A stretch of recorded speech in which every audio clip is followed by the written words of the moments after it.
First group may share screen.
YouTube.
You may start with whatever group's ready.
Doctor, could you please make me a co-host?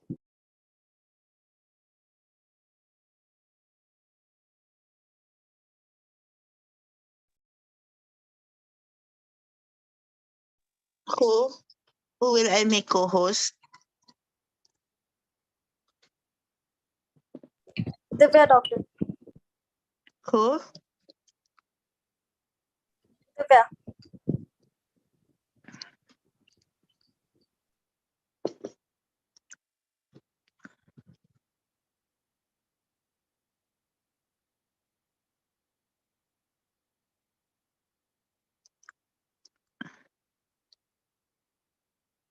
Okay.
Is my screen visible?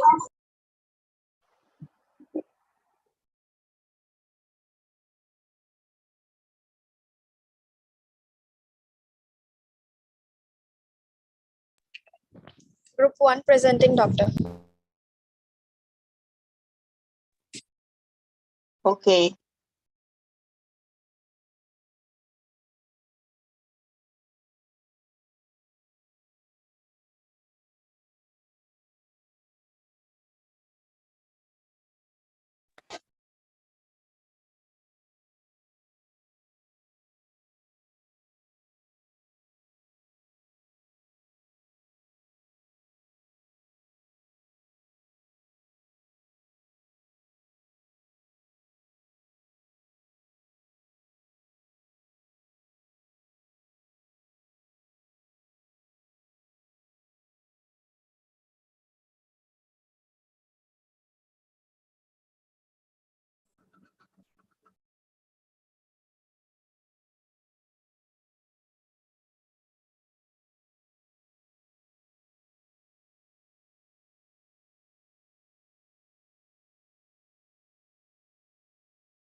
Uh, I'm sorry, doctor, but I don't know why the volume is not working. There is. Can you hear the voice of the presentation? Yes.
Now there's no sound.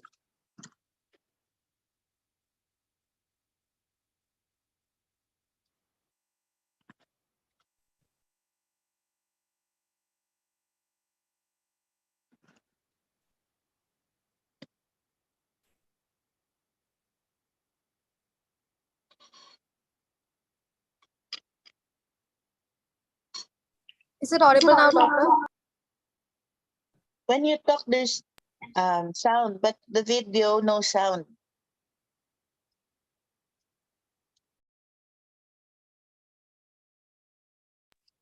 Doctor, but the presenter is talking. I don't know why this portion doesn't have any volume, but in the video it does. There's none. Did you fix it first? Yes, doctor. If there's another group ready to present, please do so.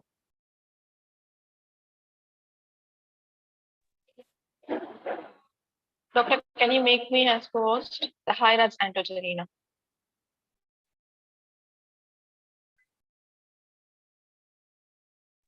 Rada, I'll make you host so you could fix the hosting.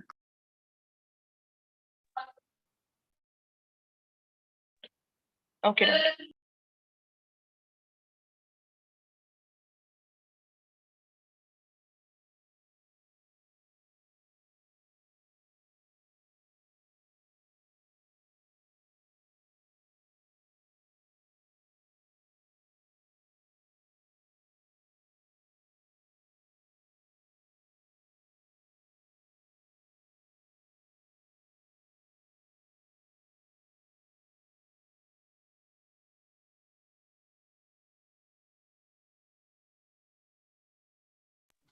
Who will I make host?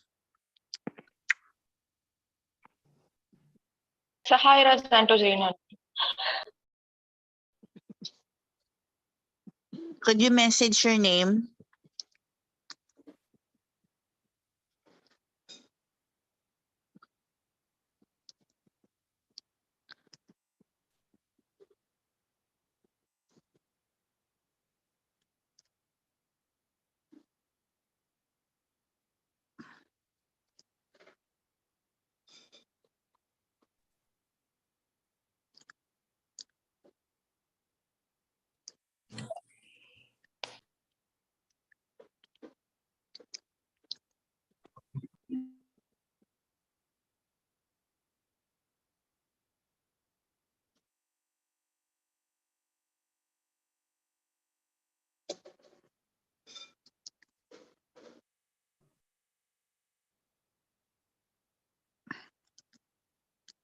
Hey, Sahayarad, share host now.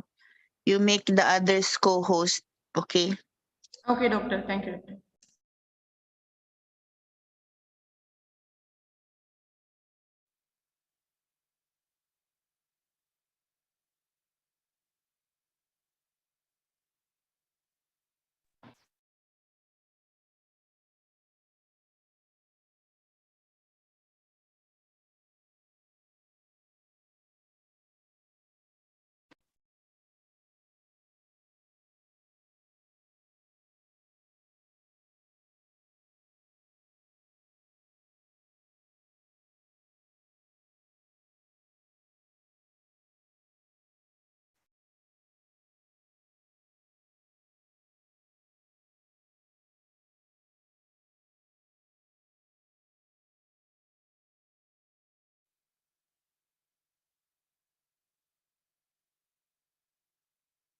Hello everyone, my name is Pmch. I'm from Group, and the topic of our presentation and the topic of our research is rheumatoid arthritis between patients following allopathic and alternative therapies.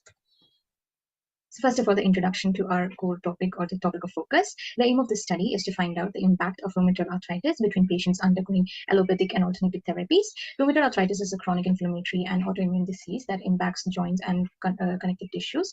It is often painful and disabling and usually requires lifelong pharmacologic and management. The common comorbidities include cardiovascular diseases, cachexia, which means muscle wasting, depression, impairment of quality of life, and although they have greatly improved in the general course of rheumatoid arthritis, the drugs that are commonly used to manage the disease carry some notable side effects as well. So for all of these reasons, the patients with rheumatoid arthritis often look to alternative medications for additional source of relief. Usually, alternative medications are in addition to allopathic treatment to ease the symptoms of the disease and the side effects of the drug therapy.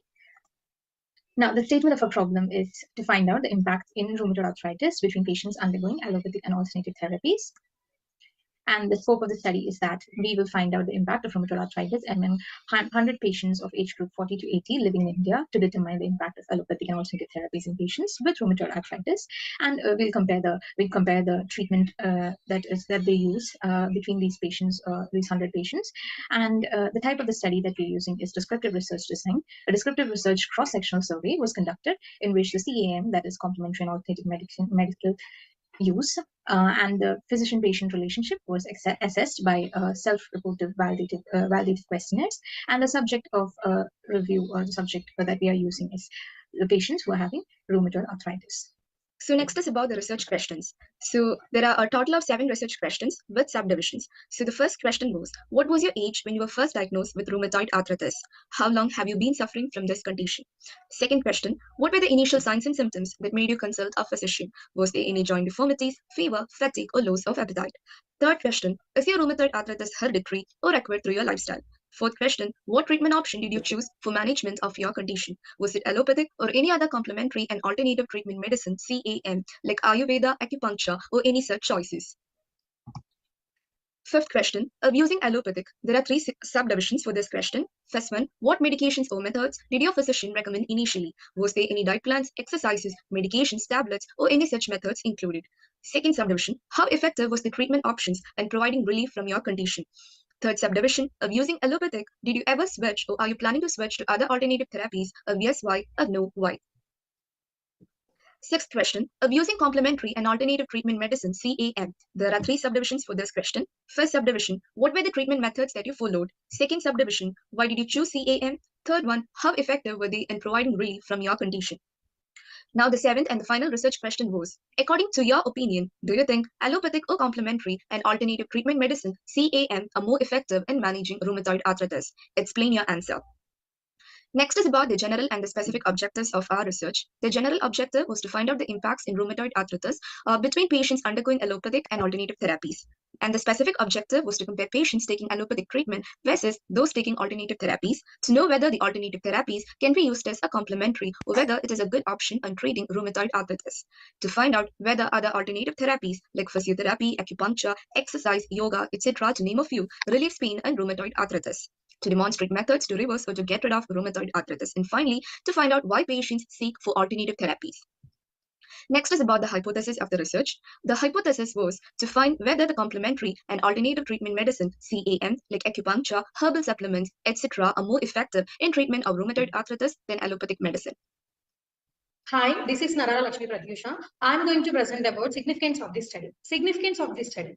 The study aims to understand whether alternative therapies are effective and can be a good preference instead of allopathic treatments, and also to understand which treatment gives better results, is a better way of treating rheumatic arthritis, and why people seek for alternative therapies. This study can help healthcare providers, doctors, and other medical professionals to understand the patient's opinion on treatment options and modify the approach accordingly. This study can also help the upcoming researchers to understand and estimate the response and motive of the people in choosing treatment and medication. Literature review. First one is impact of socio-demographic and clinical characteristics on functional disability and health-related quality of life in patients with rheumatoid arthritis. A cross-section study from Palestine published. Conclusion. This study revealed the impact of treatment, clinical variables, and socio-demographic factors on disability and health-related quality of life in rheumatic arthritis patients. Healthcare providers should be aware of the association between treatment with biological disease-modifying anti-rheumatic drugs and improved health-related quality of life and functional status to make early interventions that reduce disability and improve health-related quality of life in susceptible patients. And the second one is the influence of socio-demographic factors, lifestyle, and psychiatric indicators on adherence to treatment of patients with rheumatoid arthritis. A cross-sectional study published. Conclusion: the knowledge of factors that impact on treatment adherence can be useful for clinicians to guide patient-centered care. And the third one is socio-demographic determinants in the evolution of pain in inflammatory rheumatic disease results from aspire and decide cohorts. Conclusion: being older, female, non-Caucasian, and having lower education was found to be associated with worse pain in early and long-standing IRDs despite universally accessible healthcare, early identification of at-risk populations, and implementation of multidisciplinary strategies may reduce patient-reported health outcome disparities. Methods. Study design. A descriptive cross-sectional survey was conducted in which complementary and alternative medicine use and physician-patient relationship was assessed by self-reported validated questionnaires. Data sources. Elsewhere, use of complementary and alternative medicine among adults with chronic diseases. Thank you. This is Aminikata Jahnavi from Group 20. Continuing with the data collection methods. Data collection method that will be used here, self-administrated questionnaire that would be via internet in Google Forms so that it is easily to accessible by all. The questionnaire will be distributed among the patients for specific responses. We have used the simple language so that it is fully understandable by all patients. Next is operational design. In our research, the target population are about 100 patients who are suffering from rheumatoid arthritis. The sampling method that we have chosen is stratified sampling and we'll be processing it using self-administrative questionnaires. The main population of rheumatoid arthritis patients will be divided into subgroups of patients with rheumatoid arthritis following allopathic treatments and patients with rheumatoid arthritis following alternative treatments. And we are using probability sampling scheme because of random selection. The questions of rheumatoid arthritis, some few questions, questionnaire. I would describe my pain as burning. I would describe my pain as aching. I would use the word exhausting to describe my pain. I would describe my pain as annoying. I am in constant pain. I would describe my pain as arrhythmic. I have swelling of at least one But she's joint. I recording have the meeting. morning Wait. stiffness of one or more. No. What is it? I cannot perform all everyday tasks. I normally would because of pain. Pain interferes with my sleep. I cannot decrease my pain by using methods other than taking extra medication. I would describe my pain as burning. I find that I got my joints into reduced pain. I brace myself because of the pain. My pain is throbbing in nature. I would describe my pain as sharp. I would say my pain is severe. I feel stiffness in my joints after rest. My joints feel hot. I feel anxious because of pain. I would describe my pain as tingling. I feel my pain is uncontrollable. I feel helpless to control my pain. These are the few components, and the rheumatoid arthritis pain scale score is some of the individual scores of 24 items. Next is the operational definitions. Rheumatoid arthritis, it is an autoimmune and inflammatory disease, which means that the immune system attacks healthy cells in our body by mistake. Rheumatoid arthritis mainly attacks the joints, usually many joints at once. Allopathic therapies, a system in which the medical doctors and other healthcare professionals such as nurses, pharmacists, and therapists treat symptoms and decrease using drugs, radiation, or surgery. And the alternative therapies are the methods which we use therapies other than the allopathy. Examples are yoga, homeopathy, massage, essential oils. This is our group's dummy table. We used criteria like gender, age, religion, residence, marital status, and the treatment method they preferred. Moving on to the hypothetical interpretation of the results, we expect that more people to prefer modern medicine over alternative medicine, and we expect males to prefer modern medicine over alternative medicine compared to females, and we think that age groups between 20 to 30 and 30 to 40 to prefer modern medicine compared to the other age groups, and there were no significant difference between the alternative method users versus the non-users or the informers versus non-informers in terms of physician-patient relationship. This ends our group's presentation. These are the members of Group 20. Where's your dummy table? Thank you. Okay, so simple research. So they just compared their allopathic versus allopathic or your alternative medicine and looked at the preference of 100 patients with rheumatoid arthritis. Where's your dummy table for your hypothetical? So Doctor, each I will. question you will tally and then interpret for Shall I that. show you the dummy table, doctor? I have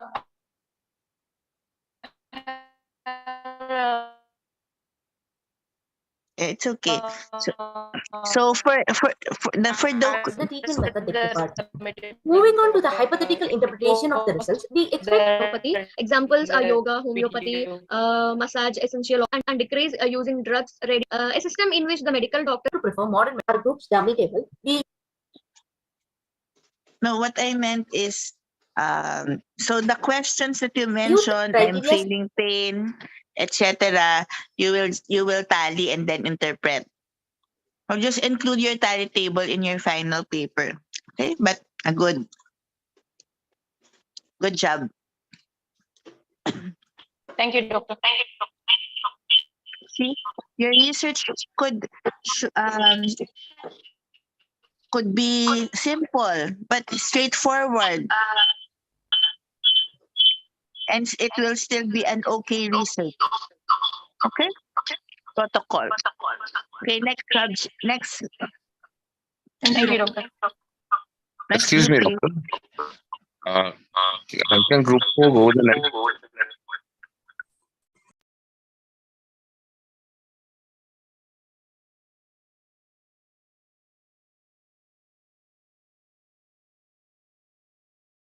Hello everyone, this is group 3. We are here.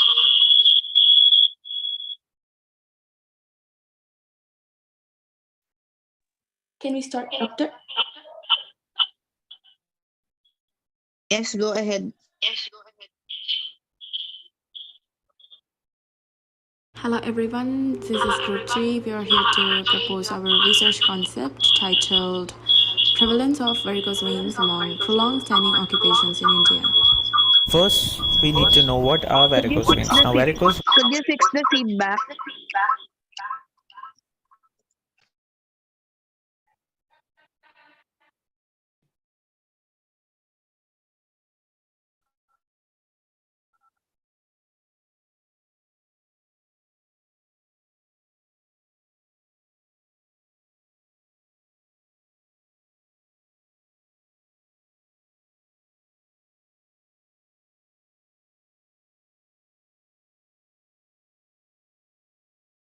Hello everyone, this is group 3. We are here to propose our research concept titled Prevalence of Varicose Veins Among Prolonged Standing Occupations in India.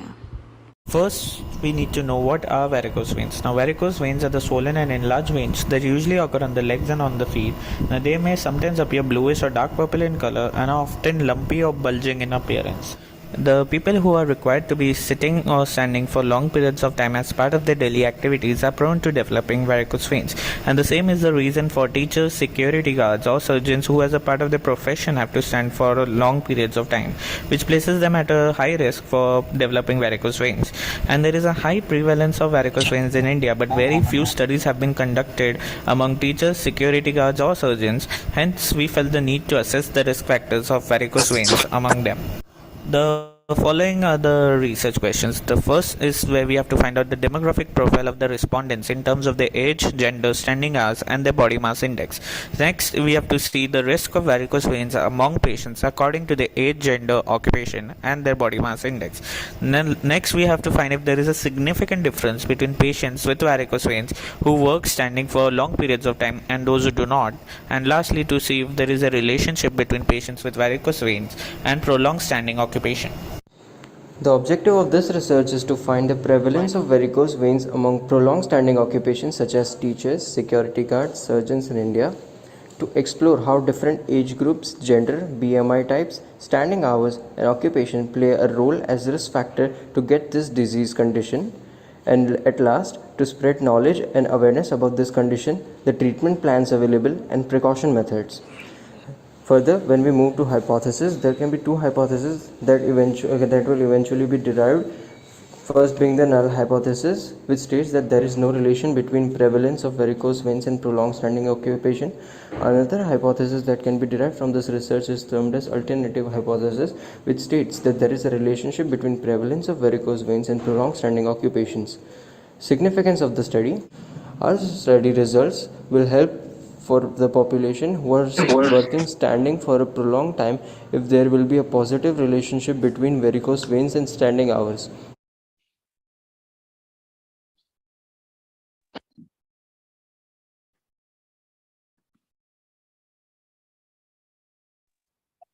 Is the screen visible, doctor? Because I've been receiving that the screen is not visible.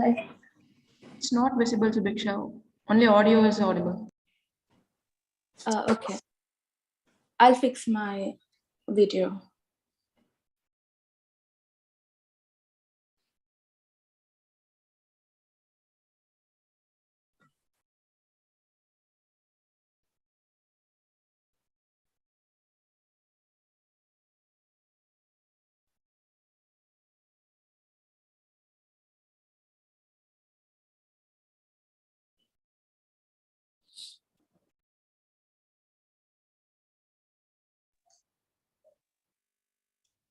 How about now?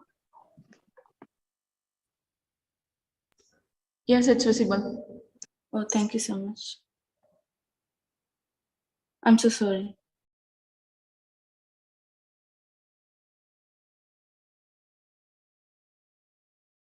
Hello everyone, this is Group 3. We are here to propose our research concept titled Prevalence of Varicose Veins Among Prolonged Standing Occupations in India. First, we need to know what are varicose veins. Now, varicose veins are the swollen and enlarged veins that usually occur on the legs and on the feet. Now, they may sometimes appear bluish or dark purple in color and are often lumpy or bulging in appearance. The people who are required to be sitting or standing for long periods of time as part of their daily activities are prone to developing varicose veins, and the same is the reason for teachers, security guards or surgeons who as a part of their profession have to stand for long periods of time, which places them at a high risk for developing varicose veins.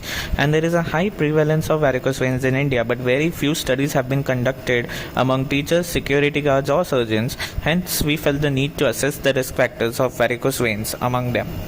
The following are the research questions. The first is where we have to find out the demographic profile of the respondents in terms of their age, gender, standing hours, and their body mass index.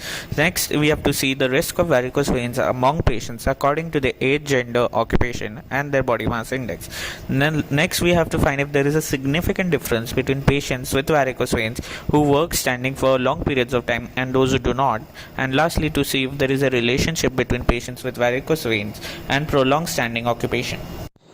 The objective of this research is to find the prevalence of varicose veins among prolonged standing occupations such as teachers, security guards, surgeons in India, to explore how different age groups, gender, BMI types, standing hours, and occupation play a role as risk factor to get this disease condition, and at last, to spread knowledge and awareness about this condition, the treatment plans available, and precaution methods.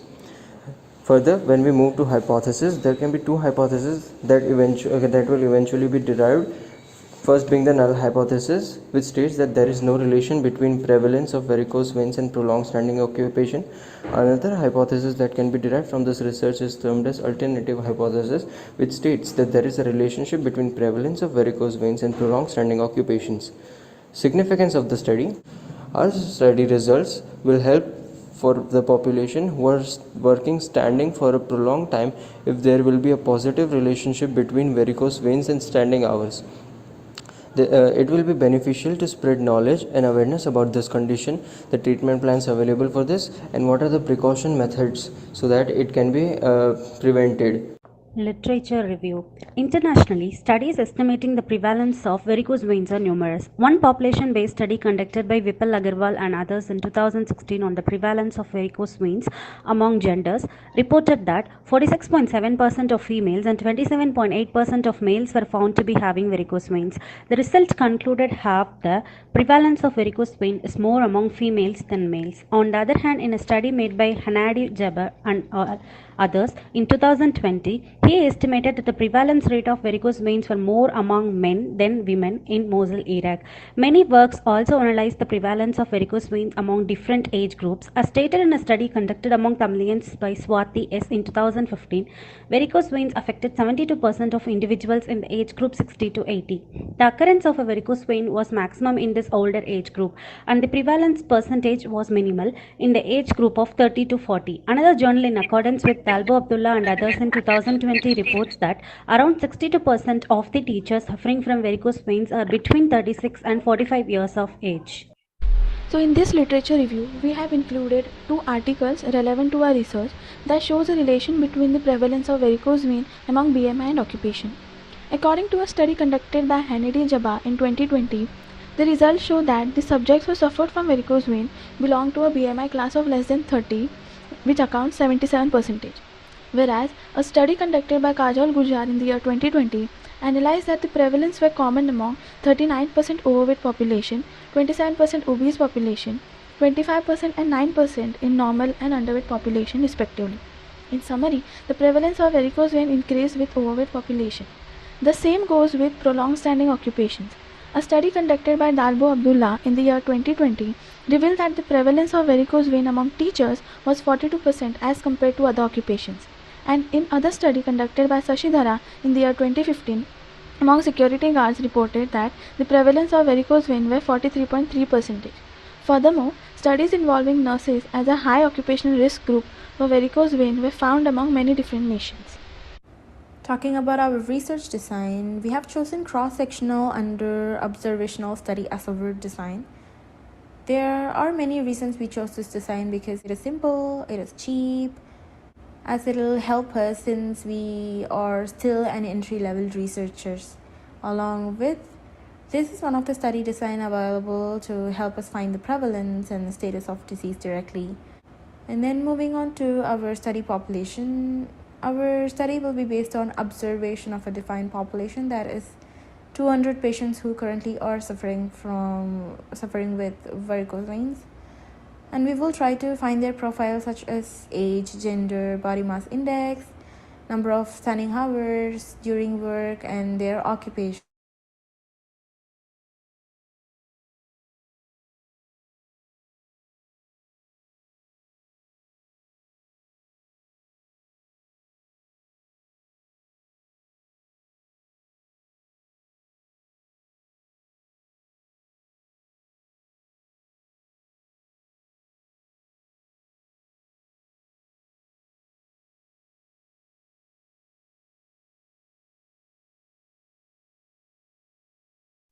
What happened?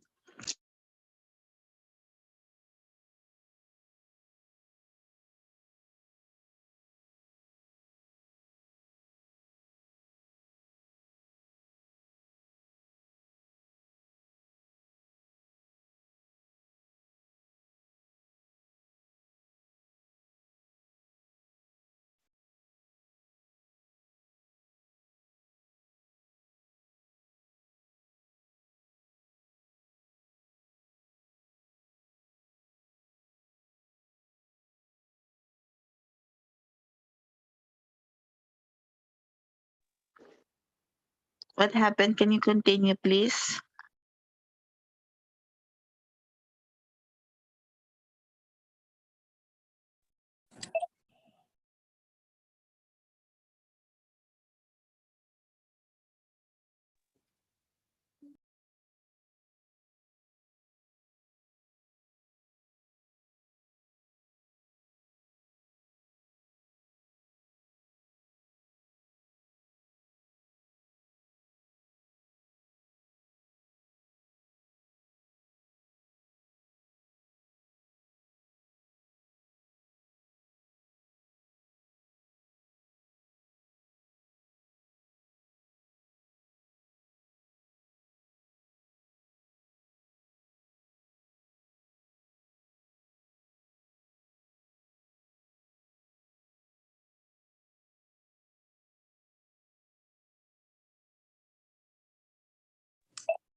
What happened?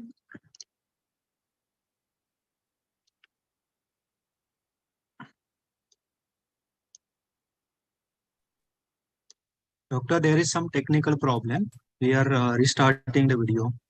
Okay. Group 4, then group 1 will be next.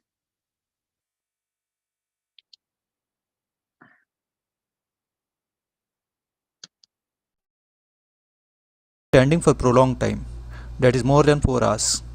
And in other cohort, we have taken the patients with prevalence of varicose veins in occupations standing for less time, that is less than 2 hours. In this slide, we have presented a dummy table of our varicose vein study. We have taken the parameters, criteria and further evaluation. More about our research scope. Our scope is to explore how different age groups, gender, BMI, standing hours, and occupations play a significant role as a risk factor to get varicose veins. Subject: there were around 200 patients who were diagnosed with varicose veins. We collect the information with them, and by using the information which we collected, we'll find out whether there is a positive relationship between the varicose veins and prolonged standing occupations. Type of study is cross-sectional study. Duration of the observation is about 3 months. Budget. Our total budget is zero. Cost survey is done through the online. Inclusion criteria: patient diagnosed with varicose veins only. Questions: self-administered questionnaire. So this is our questionnaire which we prepared for the survey and asked them to fill in the details. In this we're going to ask for the name, age, gender, height, weight. Are you diagnosed with varicose vein? Choose your work experience. How many hours do you think you stand daily during the work? Choose your occupation. These are our references we took from. Thank you. Okay. So you just looked at varicose vein patients and compared which of the occupations would have more prevalence of varicose veins. Okay. So another simple study yet doable. Okay. Next group, please. Group 4. Yes, doctor. Could you please make me the host? Yeah.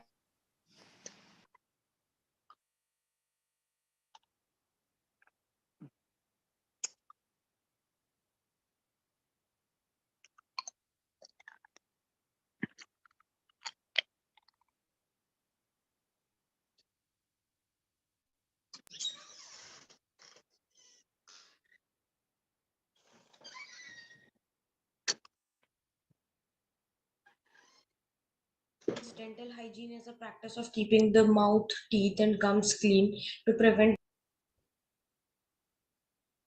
Good morning, doctor. This is group 4, and we would be looking upon the awareness of oral health assessment. So, the Center of Disease Control defines dental hygiene as a practice of keeping the mouth, teeth, and gums clean to prevent diseases. Tooth decay is one of the most common result of not so good dental hygiene. Proper brushing and regular flossing can prevent these diseases and bad breath caused by the buildup of bacteria in the mouth. In adults, their dental health awareness should be assessed by their dentist. If they are aware of their dental health, they will be able to know what dental practices should they maintain in order to sustain the health of their teeth and what practices should they need to reinforce to have healthy and strong teeth. The research question is: in 100 people living in Mumbai, what are the instances of oral health issues in people who seek frequent oral health assessment?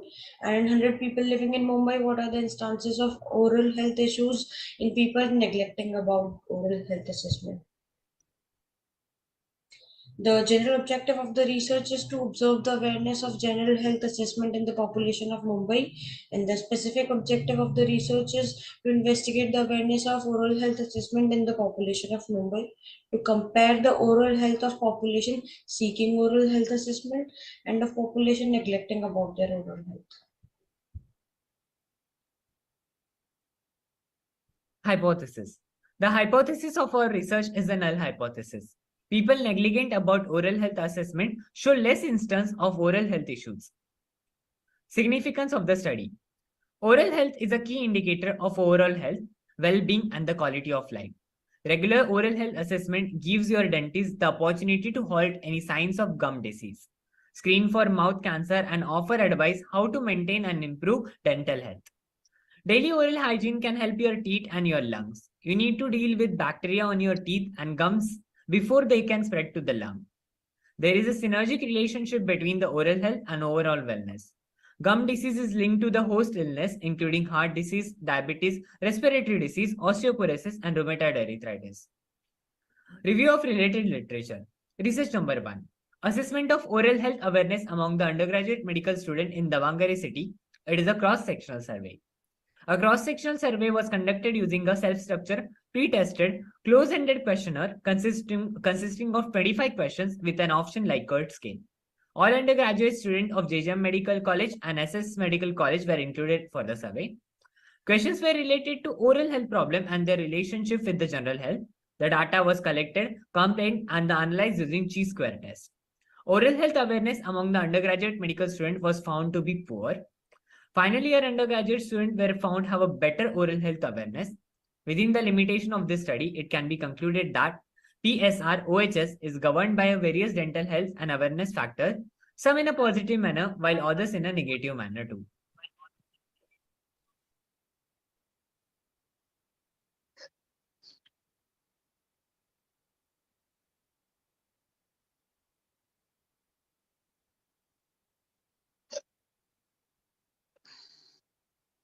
Research 2 is about correlation of perceived self-rated oral health status with various dental health and awareness factors.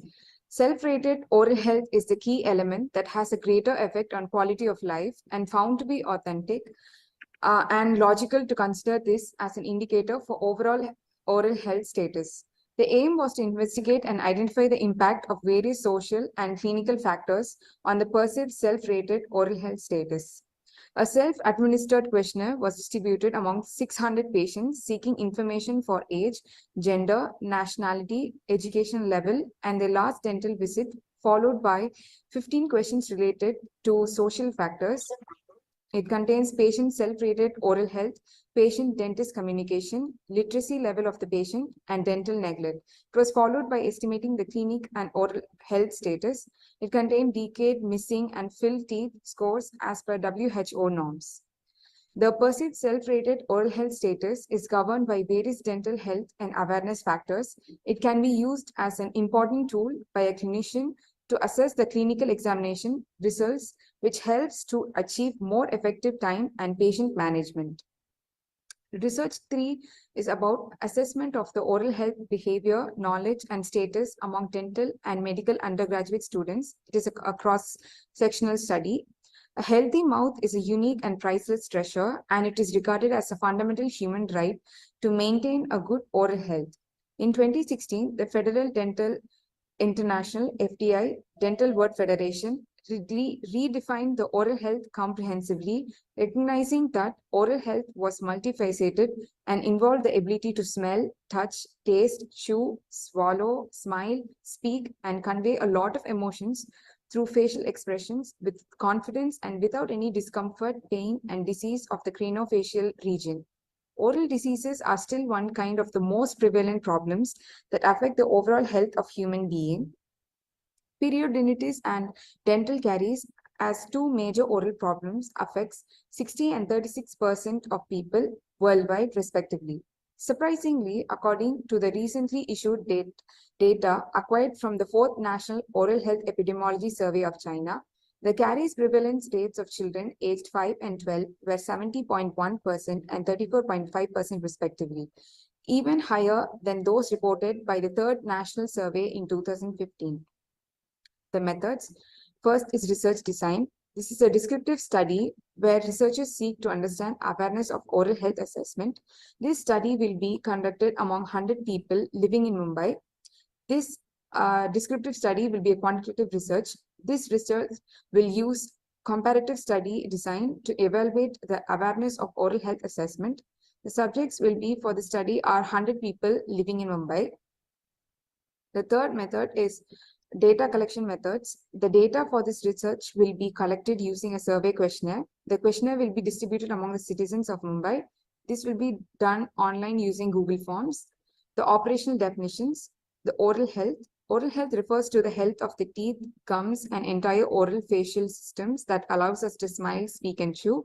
Oral health assessment. An oral health assessment identifies obvious or suspected oral health conditions that require or might require examination by a dentist.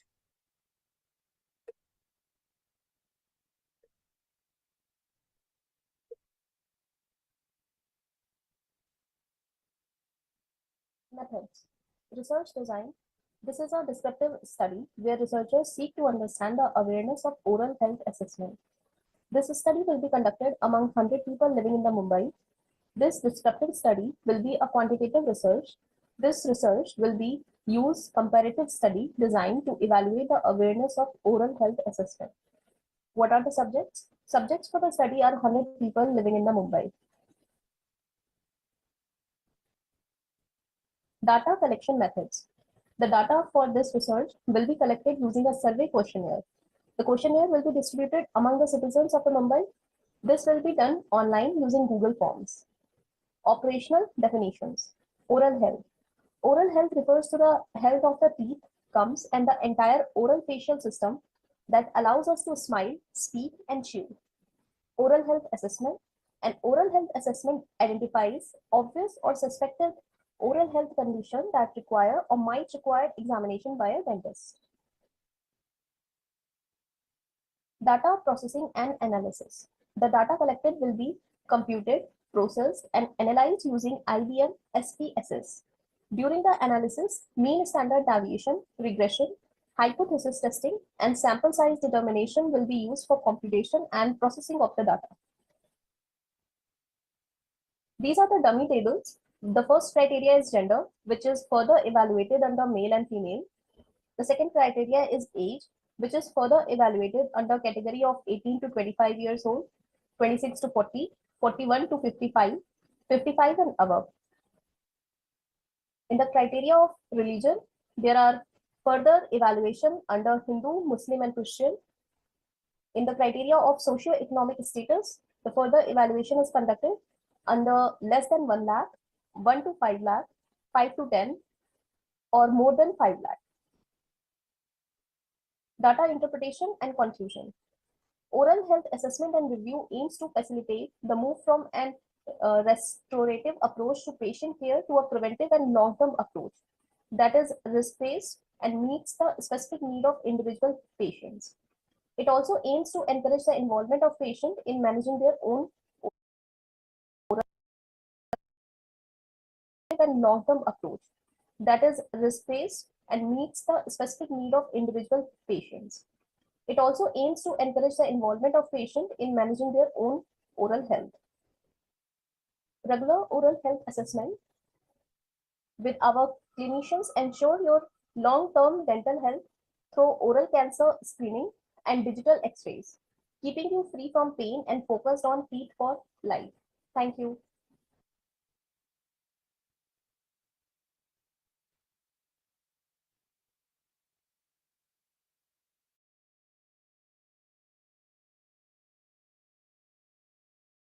Okay. So again, simple. What did you want to compare? Doctor, we wanted to compare the status of oral health assessment and the awareness of oral health assessment among the citizens of Mumbai, like the people who are negligent about their oral health assessment and the people who are frequently seeking the oral health assessment.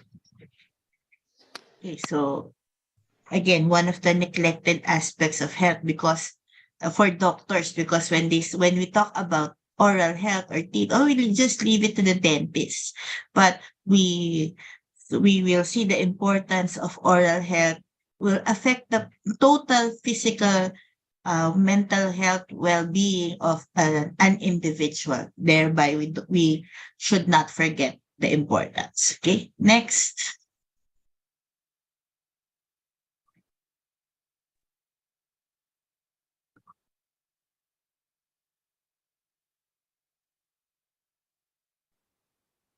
Impact of pandemic on young adults about their physical activity and inactivity. Introduction. The aim of this study is to find out the impact of pandemic on young adults who exercised and students who stayed physically inactive during COVID-19 pandemic. Exercise helps in boost immunity, reduces the risk of mental health issues like depression, and improving the body's ability to fight off infection. The purpose of the study to understand the changes in health behavior of the students who exercised regularly before and during lockdown versus students who stayed physically inactive during lockdown. Population 200 UPHST students of age group 18 to 25. Intervention or exposure, exercise. Students who stayed physically active before and during lockdown. Comparison, physically inactive students who didn't involve themselves in any exercise and stay inactive before and during lockdown. Outcome, changes in health behavior, whereas method is by data collection and surveys. Research questions or problem to find if there is behavior change due to impact of COVID-19 pandemic among 200 UPHST students, both male and female, with age 18 to 23. To determine even if pandemic have limited their physical activity, thus more time resulting new physical activity, that is exercise. And to investigate, does lifestyle disruption result in the formation of increased physical activity?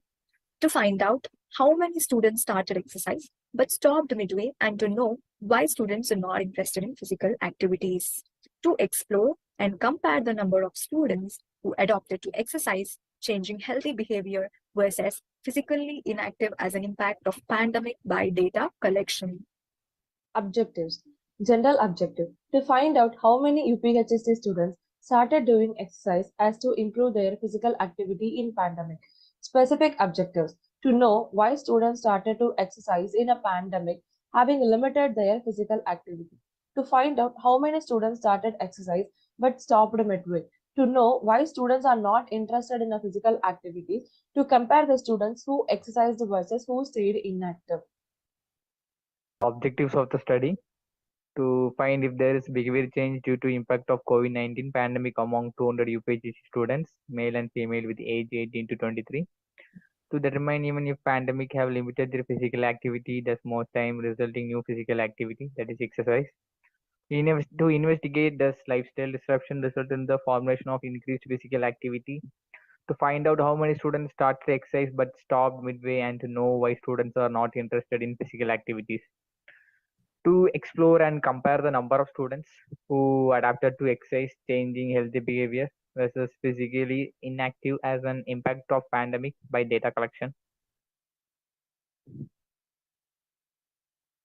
Hypothesis, null hypothesis, young adults may be stayed physically inactive and some stopped their physical activity due to lockdown, limiting their chances to go out. Alternative hypothesis, young adults may be stayed physically active and continued their exercise routine, and some may start new physical activity due to lockdown and staying at home. So the significance of the study is being physically active can improve your brain health, help manage weight, reduce the risk of disease, strengthen bones and muscles, and improve your ability to do everyday activities. Adults who sit less and do any amount of moderate to vigorous physical activity gain some health benefits. Students, this research is beneficial to students because they understand the importance of mental and physical health. Parents, this research is also beneficial to parents to understand the impact of pandemic on their children mental health and the importance of physically active activity in leading a healthy life. So the scope and limitation, the major limitation of the study is that the results do not apply to the physical activity behavior in elderly individuals or for specific risk groups for which physical activity is essential for physical and cycle health conditions. This study focuses on behavior of students who exercise and who stayed physically inactive in changing healthy behavior during this pandemic. The data collection is conducted among 200 UPHST students, both male and female, between the ages of 18 to 23. This is cross-sectional study involves looking data from a population at one point specific point in time. The participants in this study are selected based on particular variables of interest. The limitation of the study is other students who are not in between 18 to 23 age groups within the scope of research. The study would be done through the utilization of questionnaire to the students as a survey and reference. By this strategy, researchers will be able. Review of related literature. According to a previous analysis, participants who already practiced physical activity felt more motivated to continue practicing physical activity during the social isolation period, resulting in a positive effect, unlike the participants who began exercising only during quarantine period. The levels of physical fitness have been analyzed by the American College of Sports Medicine, and their conclusion was that long term exercise is generally associated with lower anxiety, stress, and depression, and an increase in self esteem and positive emotions. Physical activity can also be beneficial for the immune system in its fight against COVID 19. Overall, the study suggested that higher physical activity is associated with less negative mental health symptoms such as depression, anxiety, well being, and fear, independently of the age. The studies observed that women showed more depressive symptoms than men, and this trend increases with the age. Regarding the age, when we consider younger individuals experience significantly higher anxiety and depression, and also the income level influence the mental health, such that lower income participants present worse mental health.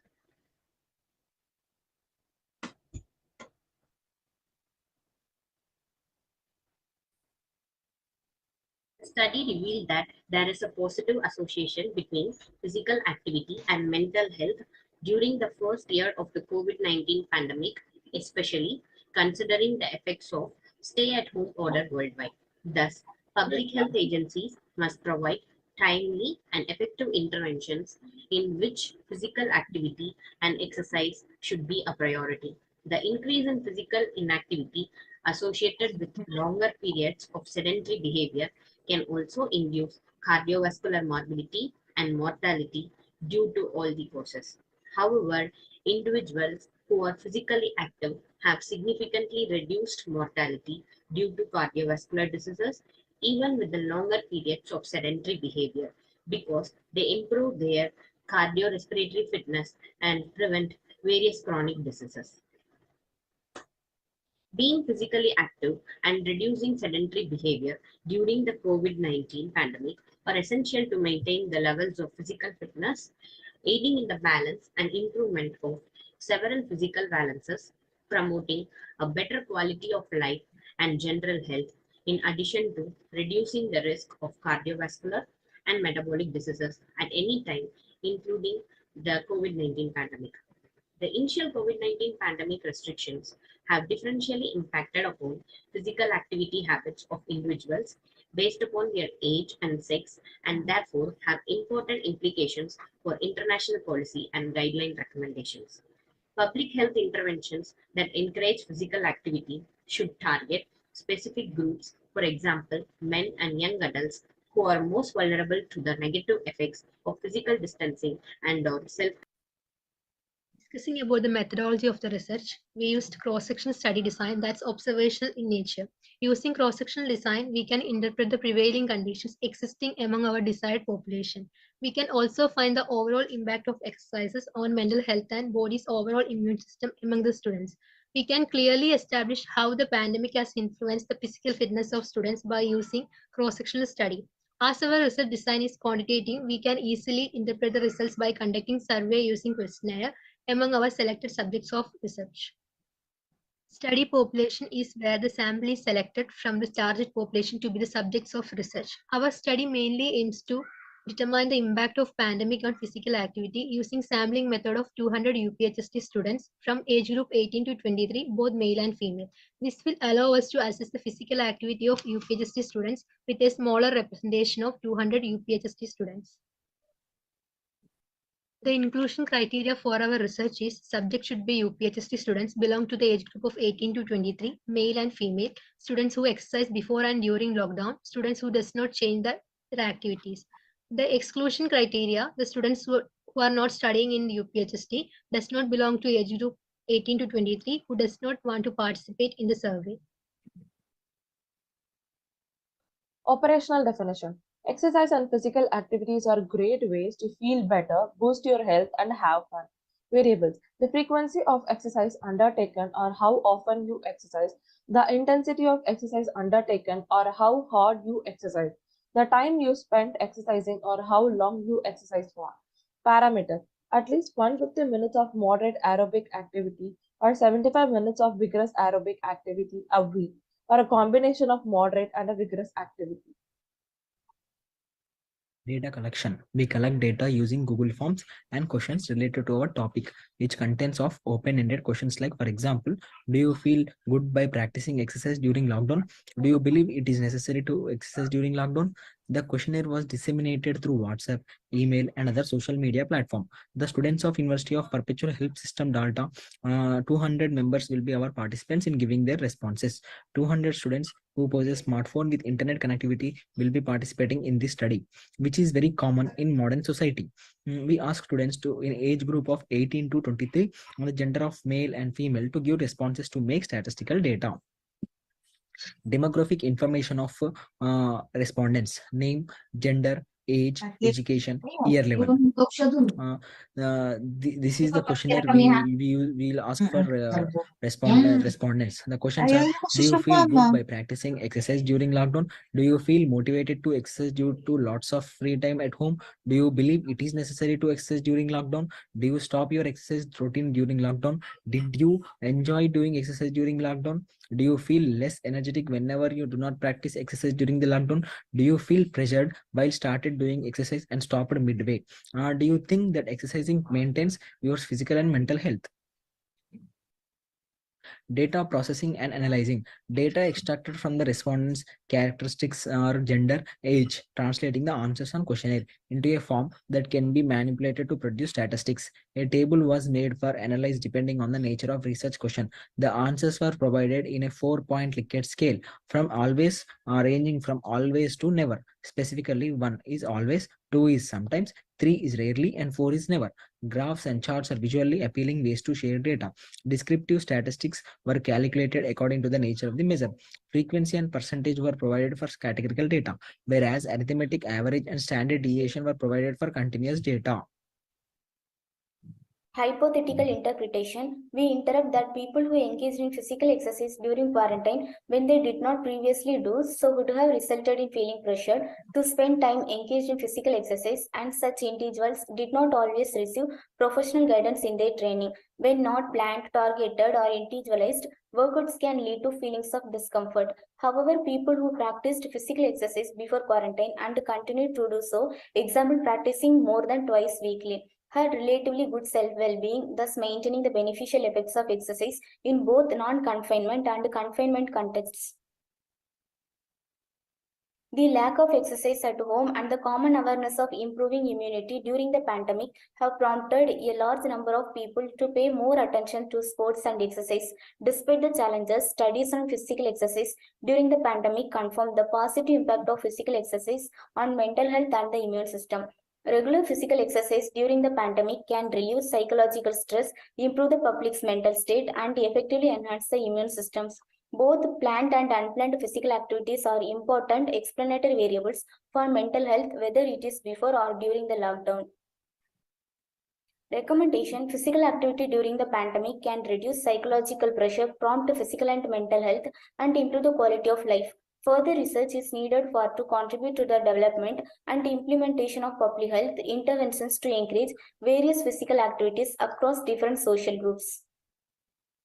Here is our timetable according to Gantt chart. We will be distributed the questionnaire from day 1 to day 2, and the answering will be from day 2 to day 5. We will analyze the data from day 5 to day 6. We will interrupt the results from day 6 to day 7. Here is our proponents' biodata.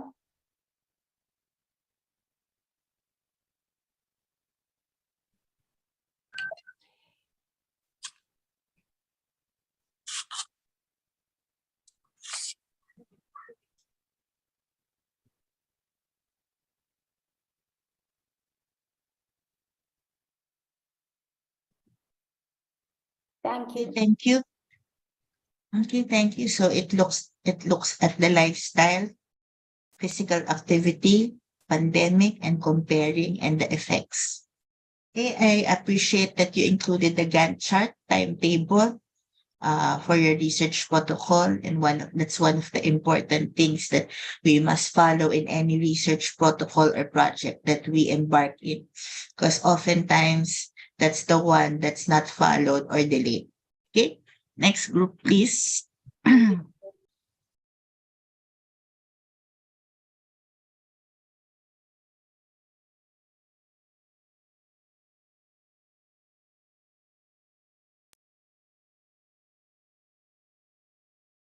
Everyone, welcome to the research presentation by Group 8.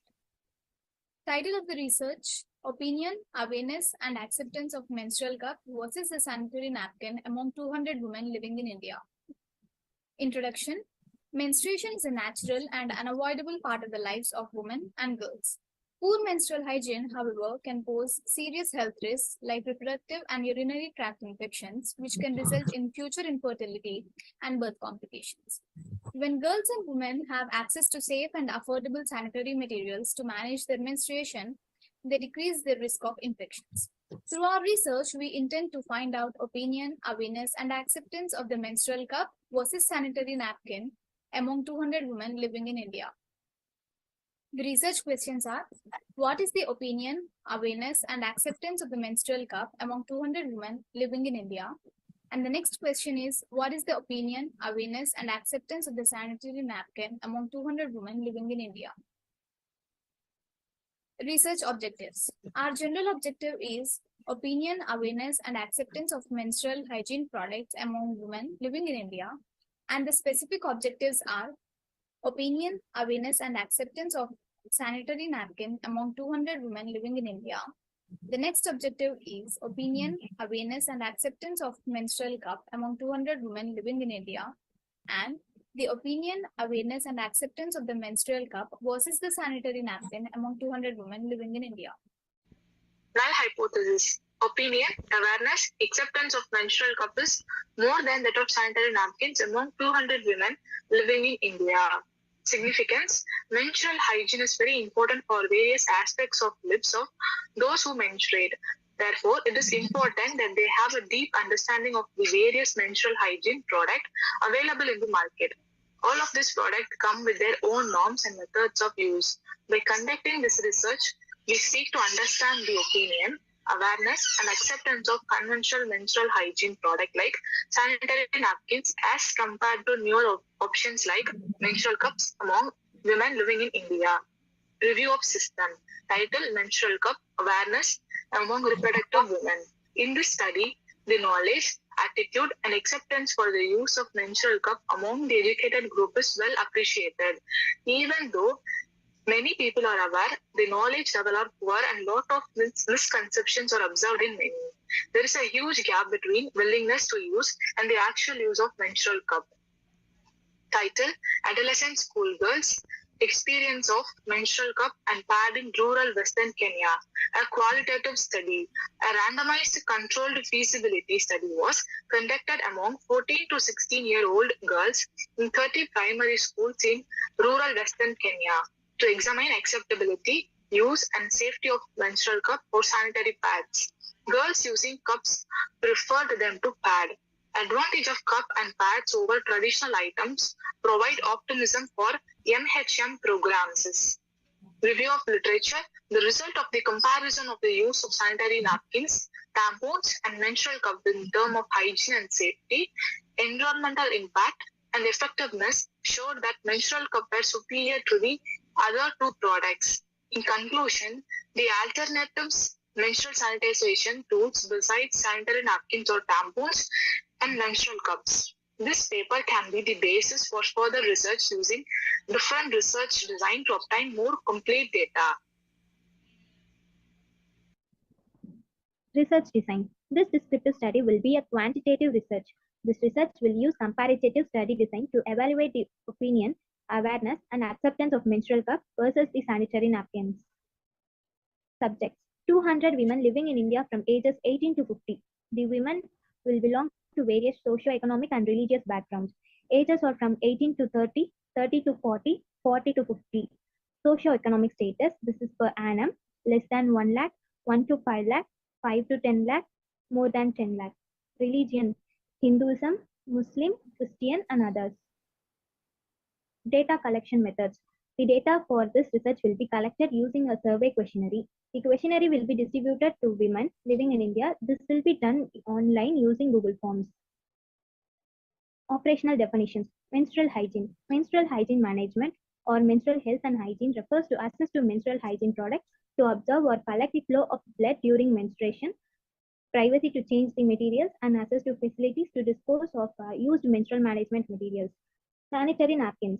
A menstrual pad or simply pad is an absorbent item owned by women in their underwear when menstruating, bleeding after giving birth, recovering from gynecologic surgery, experiencing a miscarriage or abortion, or in any other situation where it is necessary to absorb a flow of blood from the vagina. Menstrual cup. A menstrual cup is a type of reusable feminine hygiene product. It's a small, flexible, funnel-shaped cup made of rubber or silicone that you insert into your vagina to catch and collect period fluids. Cups can hold more blood than other methods, leading many women to use them as an eco-friendly alternative. Data processing and analysis. The data collected from the questionnaire will be processed and analyzed using IBM SPSS. During the analysis, mean standard deviation, regression, hypothesis testing, and sample size determination will be used for computation and processing of data. Table 1. Opinion, awareness and acceptance of sanitary napkin among 200 women living in India according to age. Table 2. Opinion, awareness and acceptance of sanitary napkin among 200 women living in India according to socio-economic status. Table 3. Opinion, awareness and acceptance of sanitary napkin among 200 women living in India according to religion. Data interpretation conclusion. Sanitary napkins prove to be easily accessible and easy to use and are thus still popular menstrual hygiene products. Regardless of the various benefits, they can prove to be very harmful to our environment.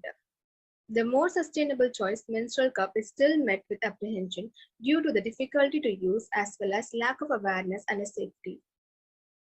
Thank you. So it looks at quite a novel way to manage menstrual hygiene, and it's the menstrual cups. And there are you are looking at the advantages and disadvantages. Obviously, it would be the ease of administration that's a disadvantage for the menstrual cup compared to the usual sanitary napkins. And acceptance is still a question for women across the world. Okay, good job. Next. Time is it?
There's no sound.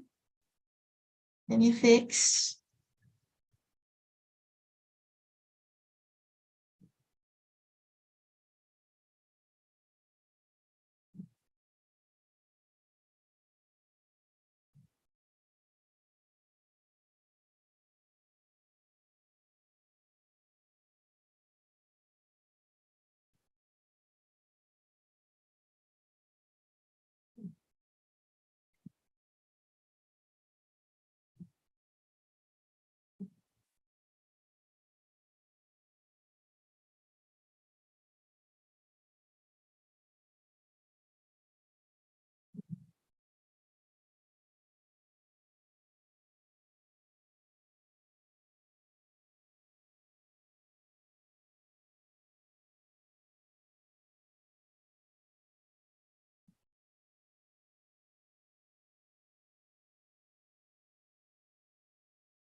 Can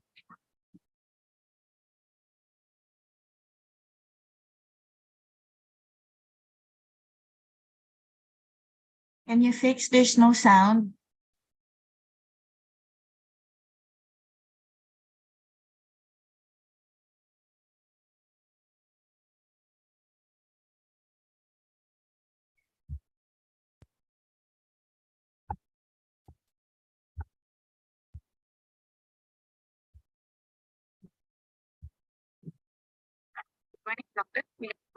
Yeah, yeah. Better. Prevalence of autism in PCOS patient of infertility and its response to combination of introduction. The polycystic ovary syndrome is a complex condition characterized by elevated estrogen level and the menstrual irritability and small cysts under both the ovary. The disorder can be morphologically or predominantly biochemical hyperandrogenism. Clinical of PCOS can cause inhibition of follicular development, mitosis, ovarian losing and ovulation, and the menstrual changes. The genetic etiology of the PCOS defines the family history of PCOS is relatively uncommon. But family similar link to PCOS are not clear. Environmental factors implicated in PCOS can be extrapolated from the poor dietary choices. Physical inactivity may also play. The reproductive and metabolic feature of PCOS are sometimes reversible with the lifestyle modifications such as weight loss and exercise. Intervention should be guided by autism severity determined by the modified survey campaign score and by the amount of the stress autism caused to the patient. And should be maintained for at least 12 months. Mild autism is usually treated with the combination of non-pharmacological methods and then OCP. Whereas moderate severe autism may require a combination of anti-androgen and OCP. Or if OCP cannot be used, anti-androgen plus a safe contraceptive method. In all cases, strong clinical support is critical to ensure treatment, succession, and success. Autism is defined as the presence of terminal hair with the male distribution in women, and the polycystic ovary syndrome is the most common etiology of autism. The prevalence of autism in PCOS ranges from 70 to 80% versus 4 to 11% in the women in general population. Autism in PCOS is associated with both ovarian derived androgen excess and the sensitivity of the biogas immunity to androgen. This study focused on intervention to decrease autism in PCOS, including suppression of antigen except by combined oral contraceptive.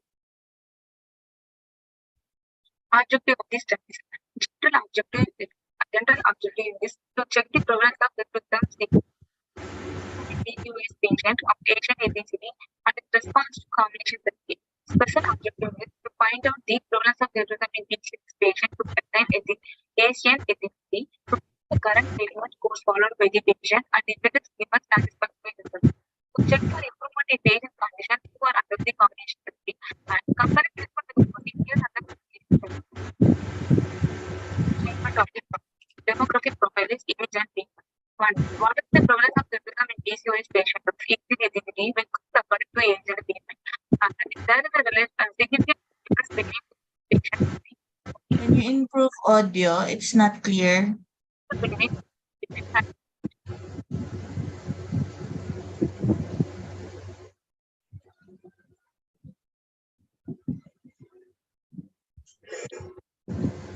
Significant of the study. Doctor, I think some others feedback. Try muting the others.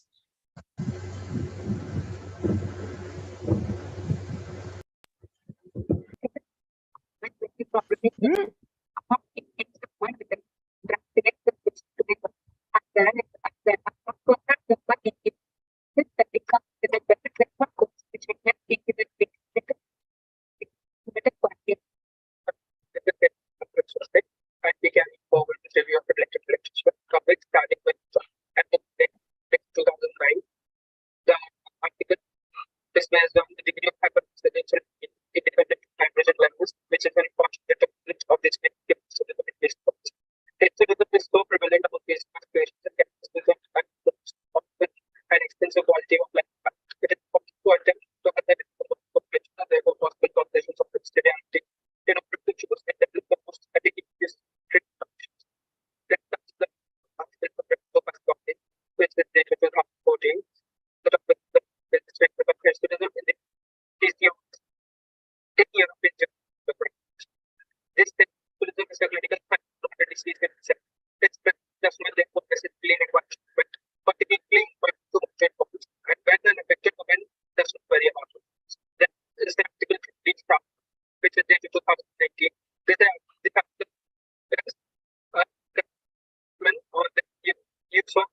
deceptive myths in polycystic ovarian syndrome in India. This test that cosmetic procedures are recommended as mentioned to pharmaceutical therapy in cases of clinical treatment moderate to severe hirsutism according to each woman's wishes. In particular, when obesity is present, lifestyle intervention should be always considered and if necessary combined with pharmacotherapy. Moving forward with the hypothesis, we have a hypothesis which says there is no relationship between hirsutism and use of combination therapy. Then we have alternative hypothesis which says there is a relationship between hirsutism and the use of combination therapy. Inclusion and exclusion criteria. In this study, we included 150 female respondents of Asian ethnicity with known case of PCOS of age 18 to 35. We excluded hirsutism due to other patients who are not willing to take medications, pregnant women, and PCOS patients who do not have patients. Moving forward to methods. So the study design, it is a comparative study and it has cross-sectional category. Study population is 150 female respondents in the case of PCOS of age 18 to 35. The data collection is through G forms or Google Forms. Survey questionnaire to quantitatively measure hirsutism and menstrual irregularity and improvement rate of severity of hirsutism is measured quantitatively by modified certified government score FG score. Good morning, this is Mohammed Sugar, presenting on method operational definition for cystic ovarian syndrome, a condition marked by infertility, attached ovaries, sexual problems, high risk of male hormones, expired face, body, obesity, oral contraceptives, activities to prevent pregnancy. It contains hormones that block the release of eggs from ovaries. The mainstay treatment for females with polycystic ovarian syndrome has long been a combination of an oral contraceptive with estrogen and progestin. Hirsutism, that hirsutism is derived from the term hirsutus, meaning saggy or hairy, is commonly used to mean any excessive growth of hair. The generally accepted medical definition is of an abnormal growth in female pores that had in an adult male sexual pattern. Hirsutism is a condition characterized by it is more common in women than men. Symptoms of hyperthyroidism may include acne, seborrhea, loss of hair on the scalp, increased body facial hair, and infrequent or absent menstruation. Combination therapy, treatment in which a patient is given two or more drugs or therapeutic agents for single disease combination therapy. In this case, oral contraceptives and injections is cosmetic therapy. In the processing and analysis, the survey questionnaire contains questions about gender data, questions to qualitatively measure hirsutism, and image-based questions from modified segment survey score to measure hirsutism quantitatively, and treatment course of 6 months. It measures the improvements again with survey questions and modified segment survey score, quantitative as well as quantitatively to compare treatment with oral contraceptive pills and this cosmetic therapy. These are the tables. Table number 1. Table 2 is for to measure the prevalence of hirsutism and to find treatment course followed by the patients. Table number 3 is the image-based question, which is a modified segment based score table. The next is a hypothetical interpretation of results. After this survey, we will mainly analyze the problems. How many of these patients have a problem of hirsutism, which is the prevalence of hirsutism, and what is the drug or treatment they are taking for that. The use of combination therapy for hirsutism is not as popularly used as oral contraceptive pills, but is most effective when compared to the treatment of oral contraceptive pills. These research will help us to find better treatment for patients suffering with hirsutism and their cure for hirsutism, PCOS, and also help them to get a better life. These are members.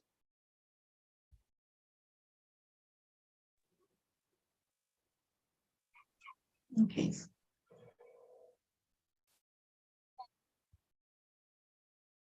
One of the not neglected but often overlooked complications or side effects of PCOS would be hirsutism. And it's one of the concerns of women. Of course, if you are a woman and you are hairy, more hairy than your male counterparts, of course, it would be a cause for concern. And how we treat and how it's affected, how is worth exploring. Okay. Next, please.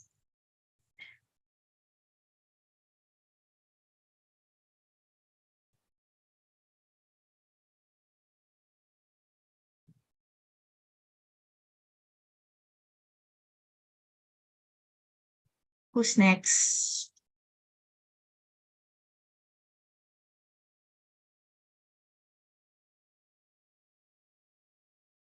I think we can have around 4 more. Depends on how fast we go.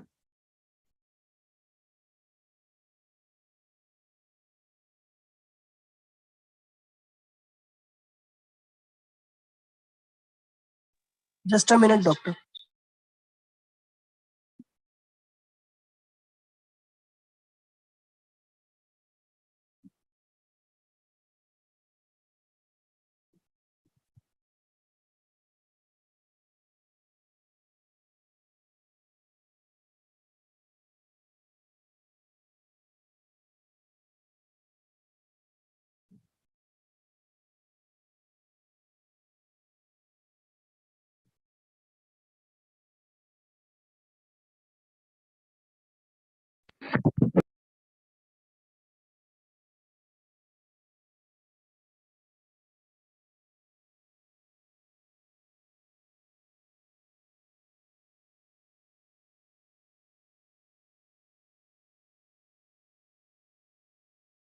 Shriram, could you please?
Shriram, could you please make me the host?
It seems obvious that sleep is beneficial to us.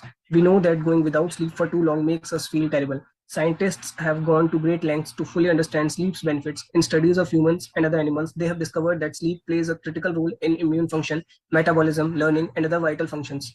The features in this section explore these discoveries and describe specific ways in which we all benefit from sleep. First statement: to study the effect of sleep quality on mental health and academic performance in students of UPHSD, PCOM analysis. Considered population is students of UPHSD. Intervention is nil. Comparisons of sleep quality with academic performance and better mental health care. Outcome: we expect that better sleep quality results in better mental health and academic performance. Methodology used is cross-sectional study. Hypothesis: null hypothesis. Sleep quality has no significant effect on mental health and academic performance.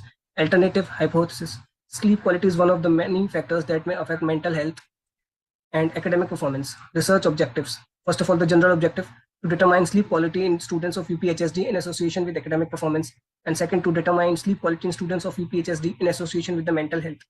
Now, the specific objective to determine the degree of association of sleep quality with academic performance and mental health of the students of UPHSD. Thank you, Doctor. Literature review: Association of Physical Activity and Sleep Quality with Academic Performance. It was published in July 6, 2019. The study indicates an overall poor sleep quality and physical activity level among fourth-year medical students, particularly boarding students who have lower test scores and worse sleep and physical activity levels. Is the sleep quality among undergraduate medical students in Ethiopia, done in 2021, and the study participants selected were undergraduate medical students from all regions of the country. Next study is improving sleep quality leads to better mental health. It was also done in 2021, and the investors finally found that the improving sleep was associated with better mental health regardless of the severity of the mental health difficulty. Next study is the National Survey on the Importance of Sleep in the Quality of Academic Life and Mental Health in Portugal, done in 2021. The results of this review clearly indicate that there is still insufficient evidence to enable us to make a judgment as to whether sleep can have an impact on the academic performance of the students. Next study is impact of poor sleep quality on the academic performance of medical students in Kanpat Maheshwari, 2019. Next is the research design done on the students of UPHST. They were divided into two groups, Group A and B. Group A were the students having inadequate sleep, and Group B were the students having adequate sleep. Their academic performance and mental health was compared and assessed the difference. Next is the subject. Subject were the students of UPHSD, and they were an undefined sample. Next, we have the data collection method. For we use standardized questionnaire like DAS, and for mental health we use PSQI, and for assessment of sleep quality we use GPA. Operational definition of sleep, academic performance, and mental health. PSQI, the Pittsburgh Sleep Quality Index. It is a self-rated questionnaire which assesses sleep quality and disturbance over a 1-month time interval. Each of the sleep components yield a score ranging from 0 to 3, with 3 indicating the greatest dysfunction. The sleep component scores are summed to yield a total score ranging from 0 to 21, with the higher total score. It is referred to as global score, indicating worse sleep quality. Why we have to put the Pittsburgh Quality Scale in research is the quality index was developed with several goals. First one, to provide a reliable, valid, and standardized measure of sleep quality. Second one, to discriminate between good and poor sleepers. Third one, to provide an index that is easy for subjects to use and for clinicians and researchers to interpret. Next one, DAS scale. It is a set of three self-report scales designed to measure the negative emotional states of depression, anxiety, and stress. So we have to know how their negative emotions. Here is the demographic features. There are 3 variables: age, course, and year level. Age group is starting from 18 to 21 and 22 to 25. Course are medical and allied science, commercial, arts, and other courses. In this table, find the total scores of men, standard deviation, and t-test. It is a statistical test that is used to compare the means of 2 groups. The hypothetical interpretation of result: there is a positive correlation between sleep, mental health, and academic performance. And optimal sleep will be optimal sleep of 7 to 8 hours will yield good academic record and better mental health. Here is the timetable of our research work. The plan will be started from May and research will be in June. and writing will be starting in July, and the editing will be occurring October, November, and December. The final submission will be in January. Personnel and facilities. Personnel, we second year students are going to purpose the study and time required is 6 months. The participants is in our research are the students of UPHSD. Facilities, any digital device with a proper internet connection. There is no budget. The proponents biodata will be present position MD second year students. Education background will be AB psychology, and experienced in research is also in AB psychology, and there is no publications.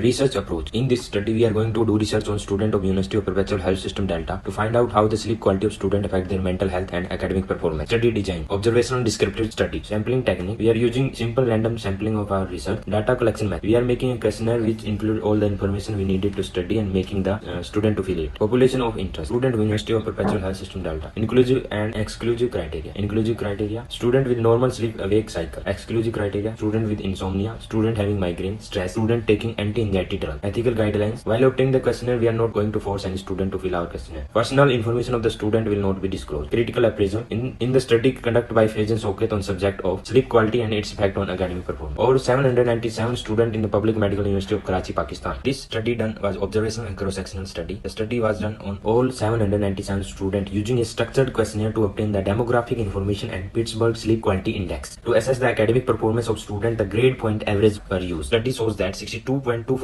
were poor sleeper with 28.2% poor subjective sleep quality. 29.5% student were with sleep latency of 16 to 30 minutes. 29.4% sleep duration lesser than the required amount. 77% had lesser sleep efficiency and 37.7% went through a daytime difficulty all days. The all subjects were also observed under low GPA. Positive comments and strength. The study result had positive correlation between the sleep quality and academic performance. The study had large size, so results were very much significant. The study appropriate statistically method were used. Negative comments or weakness. The validity of result was which researchers want to reflect was neither too broad nor too narrow. The data found as a result may alter with time due to the change in student number and quality. Each year this means the result were temporary. Thank you.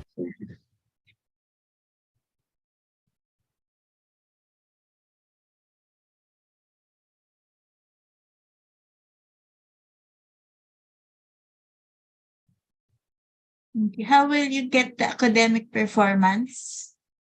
What parameter of academic performance? Using GPA, doctor. GPA. Okay. That's quite difficult to do because it's a sensitive issue, as I mentioned.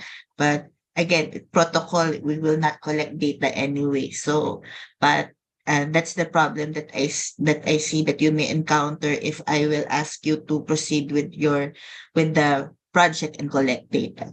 Okay, but in theory, okay, that is how you can can assess academic performance related to sleep. Okay, next. Doctor, we will not be collecting the current one. We will be collecting the GPA of the last year. Yeah, even so, how will you collect it? You will collect it from the student or from the director's office. So that's From the sensitive students. data. Yeah, so not all students may be willing to give out that information. So that's what I'm saying. Okay, that's just a potential problem if you are indeed to collect data. Okay, all right. Next. Good morning, doctor. This is group 10. You go ahead.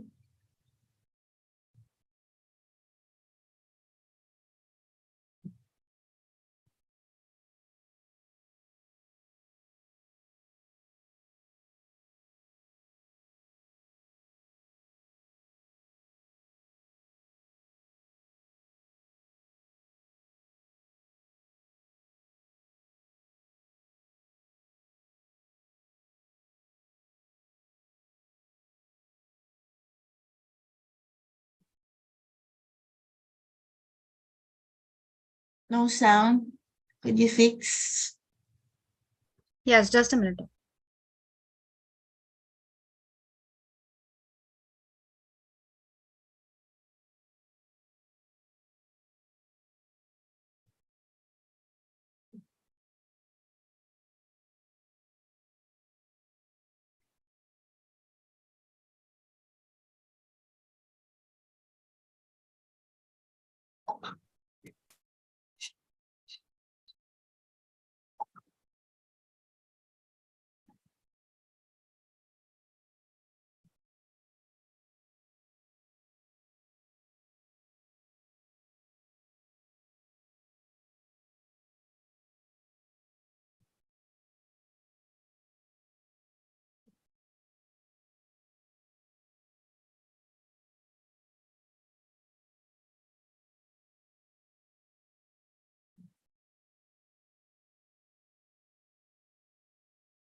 Good day, everyone. I am Mariam Rima. Today, the members of Group 10 are here to present on the topic how the severity of COVID-19 affects the immune system of patients.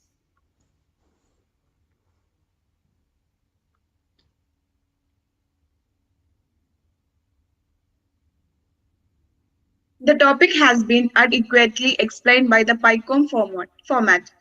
P. Population of interest are severely affected COVID-19 patients who were diagnosed with immunodeficiency after recovering. Intervention is that COVID-19 puts patients at a higher risk of being immunodeficient. Comparison is between asymptomatic COVID-19 patients versus severely affected COVID-19 patients who were diagnosed with immunodeficiency after recovering from COVID-19. Outcome is to measure the discrepancy in the immune system of the severely affected. Methodology of research is comparative research.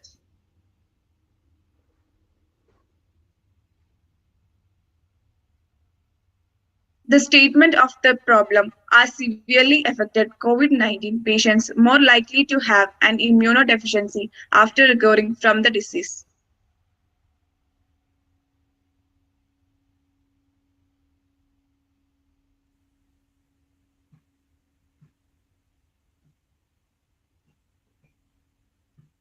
The research objective is to find out the effect of COVID-19 on the immunity of patients who have recovered from the illness.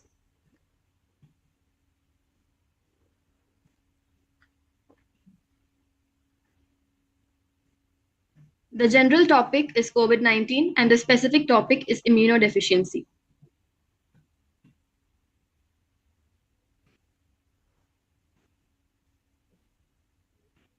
Hypothesis. Null hypothesis of this research is there is no significant evidence that severely affected COVID-19 patients are more likely to develop an immunodeficiency after recovering from the disease. And the alternative hypothesis of the research is there is significant evidence that severely affected COVID-19 patients are more likely to develop an immunodeficiency than asymptomatic COVID-19 patients after recovering from the disease.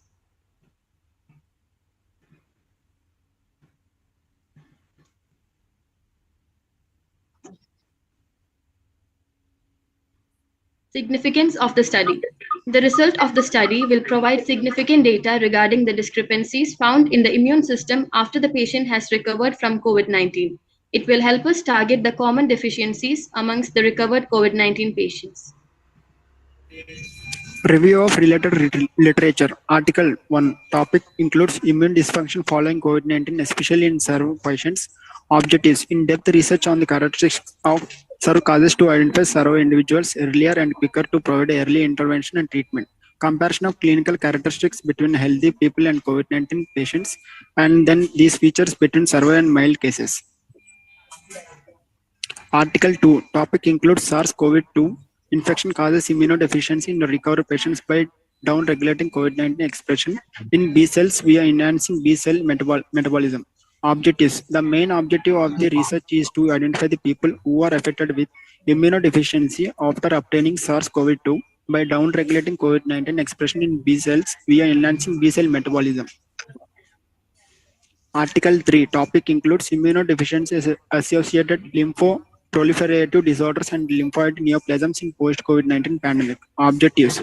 Immunological and hematological findings with COVID-19.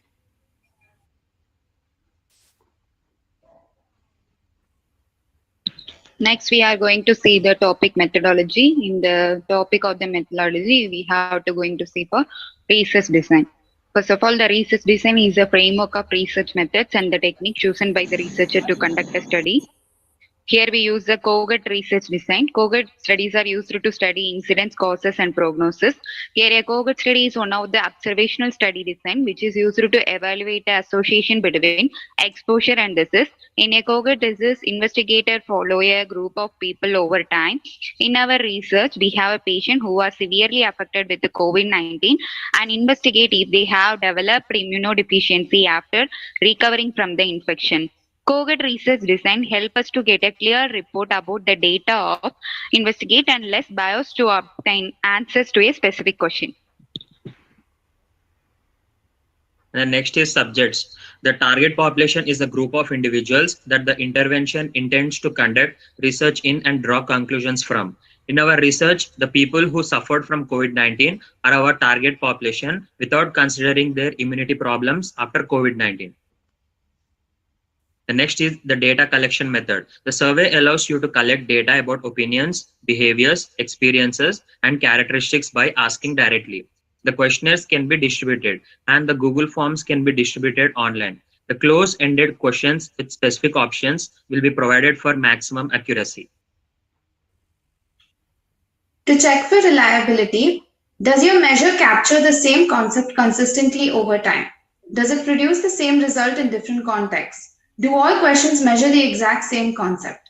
To check for validity, the following questions should be answered. Do your measurements materials test all aspects of the concept? Does it correlate with different measures of the same concept? All the above questions are answered in our research. Operational definitions. This is significant evidence that severely affected COVID-19 patients are more likely to develop an immunodeficiency than asymptomatic COVID-19 patients after recovering from the disease. Parameters and variable of the study. The most common laboratory tests used to evaluate immune disorders are used to identify antibody deficiency, cellular defects, neutrophil disorder, complement deficiencies. Inclusive criteria for sampling. Severely COVID-affected patient, participants that show immunodeficiency post-COVID, participants that had irregularities with their vitamin B12 and vitamin D level post-COVID, participants that have noted low platelet count post-COVID, participants that show decreased T lymphocyte, B lymphocyte, natural killer cell and WBC cells in CBC test, participants that show increased inflammatory cytokine C-reactive protein test.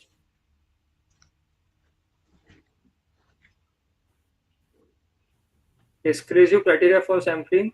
Participants who had an immunodeficient disorder pre-COVID, participants who suffer from diabetes, COPD, AIDS and HIV, participants who are on immunosuppressant, participants that are undergoing chemotherapy, participants who have undergone an organ transplant, participants undergoing stem cell or bone marrow transplant, and participants who are pregnant. Data processing and analysis.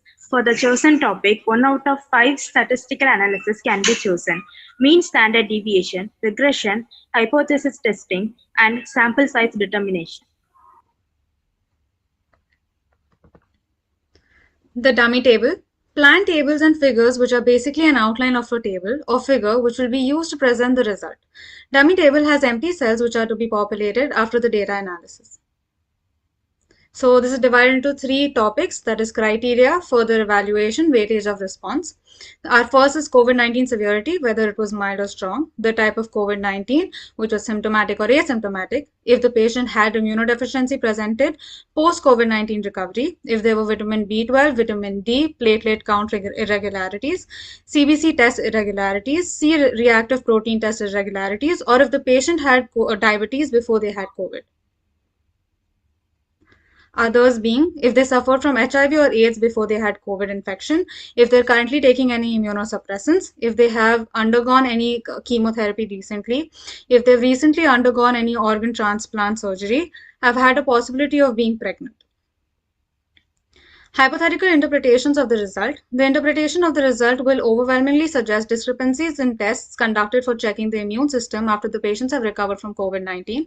Since SARS-CoV-19 is a viral infection, patients who are severely affected have adverse effects as compared to the patients who were asymptomatic.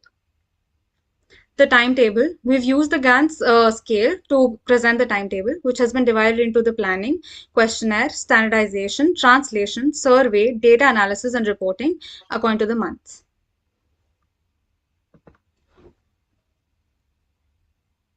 Personalization faculties.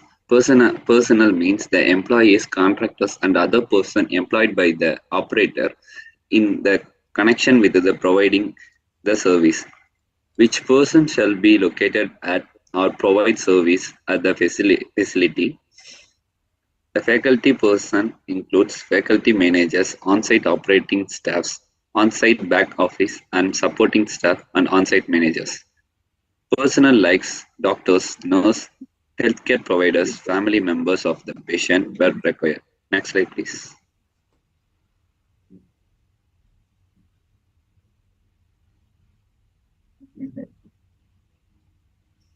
Faculties means buildings, structures, process or protection equipments or machineries that forms the permanent part of the new source and that will be used in its operations. If these faculties or equipments are such value as to represents the substantial commitments to construct. Faculties like clinics, hospitals, infirmaries, healthcare centers, and COVID-19 isolated centers were required for the data. Next slide, please. The budgets of the personals and faculties. The personals, it cost around $25 and equipments it cost $15.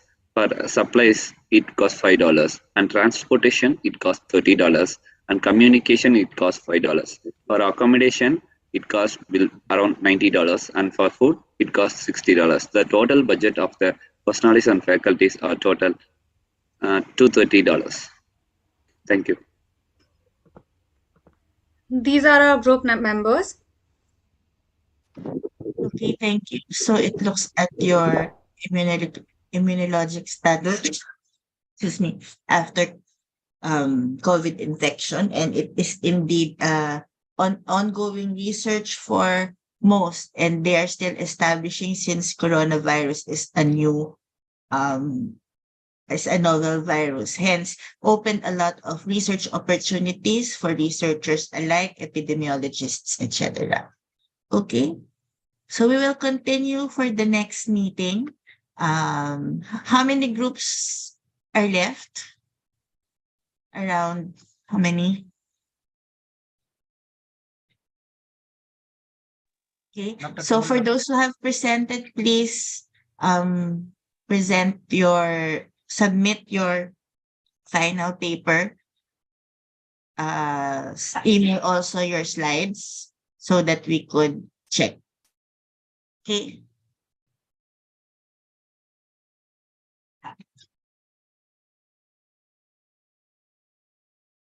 Okay, so have a Merry Christmas. You may leave this call. I will see you again January 2023. All right?